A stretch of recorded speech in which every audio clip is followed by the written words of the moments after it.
Marina. Hi, I'm Jose Roque, head coach of the LSU men's volleyball team. Batch 90, ID number 9245. Coach, how do you amplify the Lasallian values and virtues in your current career? Well, ano naman, somehow, ito yung ito yung sa tingin ko na nakatulong sa akin. Kasi nagamit ko siya not only with my career but also with my family also. Coach, as someone who looks up into you, na player mo din, anong may advice mo sa akin or sa mga ibang player na gusto pang maging coach or maging player? Siguro lang, yung passion and commitment na sa team nyo, ma-share nyo if you pursue coaching. Siguro ko doon magsisimula yun yung interest nyo to share your knowledge, yung experience. I think malaking bagay yun para to start your career in coaching. Yun lang, Coach. Thank you po.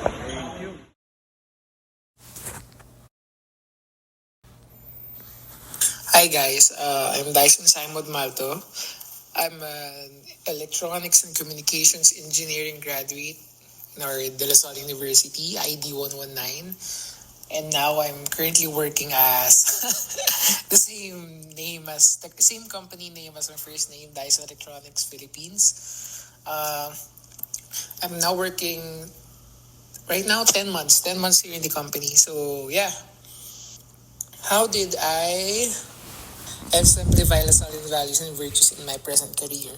Right now, as a software engineer, of course, I need to take note of the people who are using our products. So I have to humble myself down, take myself as a customer, or more on the empathetic and sympathetic side. Especially now, as an engineer, we think as machines, think how the product works, but not as how a human works, how a human interacts with the product. So it's better nowadays to think of yourself as a customer, think of yourself as somehow a normal person using any product for your company. So empathy and sympathy is one thing, especially right now that products are being used by people nowadays. And especially one thing that exemplifies my Lasallian values and virtues is my soft skills such as leadership skills and communication skills. Being in an engineering work does not require me to use, or rather, does not want me to use all of my technical skills. Of course, it's a given to use all my technical skills, my knowledge in electronics and coding. However, you're working with the first place with other people. You're working with your managers, with other departments other than your software department. You're working with other people who are also working towards the same goal, yet you have different departments. So you have to have that leadership, communication skills that I learned throughout my journey as a Lasallian student. Right? It goes hand in hand with any career advice that I would want other Lasallians to go, especially into my field, for especially those who are going towards the engineering route or any tech route. Yes, I've mentioned a while ago that it's a given that we need our technical skills. We need to hone everything with regards to our technical skills. But I always am a firm believer that any student should always hone their soft skills and communication skills, any soft skills, leadership skills, communication skills, because these are the skills that are not taught in our schools, in our universities. These are taught outside school, in fact, extracurricular, organization work, any outside the university experience. It always builds the person up, especially towards your career end goal. It's a main differentiating factor between what's a good employee, or I can say what's a good person, than what's an, or maybe in our generation, a mid person who just knows about technical stuff and doesn't know how to talk to people, who doesn't know how to lead people, who doesn't know how to communicate itself better. So, especially, for example, communication is way different than understanding people. Yes, you know how to communicate, but you don't know how to understand people. In my case, I have to understand the customers rather than just communicating with the customers. So, yeah, it's it's a thing that some students always, especially in our generation, that always disregard or just not put it on in their priority list. But there comes a time that there are situations that does not require technical skills to solve. So I'm always a firm believer that for a person to be successful, of course you have to have a good attitude.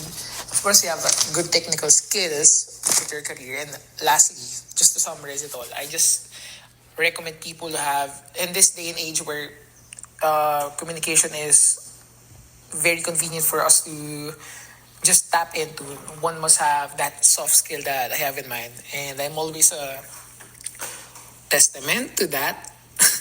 Yeah, I'm always a testament to that soft skills will really bring you ways back. This comes from experience, naman. It's near and dear in my heart. Magde-develop ka nga ng soft skills pero you're not in the right environment. You're developing towards the wrong tawag doon, wrong type of usage of that soft skills. May leadership skills ka nga, may management skills ka nga, pero you're using it wrongly. Or you're using it in a different, wrong environment. Especially now, na yung dati mong teammates, ako, where when we were put into this working environment, na-culture shock kami. Although, nag-transition kami to a better work scenario, especially now na may soft skills kami. Especially yung mga alumni mong EB, they know how to handle shit. So working environment. Kasi they were put in the right environment. So maybe to add that, na yes, you have the skills. You know how to, you know have that goal to develop your skills. You have that goal to nurture yourself. Make yourself not obsolete. Isa pa yun. Don't make yourself obsolete. Pero put it in the right environment. Hindi yung katoksikan na, I'm not gonna mention names. Be in the right environment. Learn how to say no. I don't know. But yeah, don't be obsolete. Especially sa career ko in tech. Siguro lang to, additional. Sa career ko in tech, hindi necessarily, especially, example, ang meta ngayon is digitalization. Ang meta towards now is AI. Everything's going AI. So, left behind ka if you keep yourself being an obsolete person. Like example, look at street. Hindi hindi nag-improve. Yan. Just keep on improving yun. Based ko ano kailangan ng people ngayon.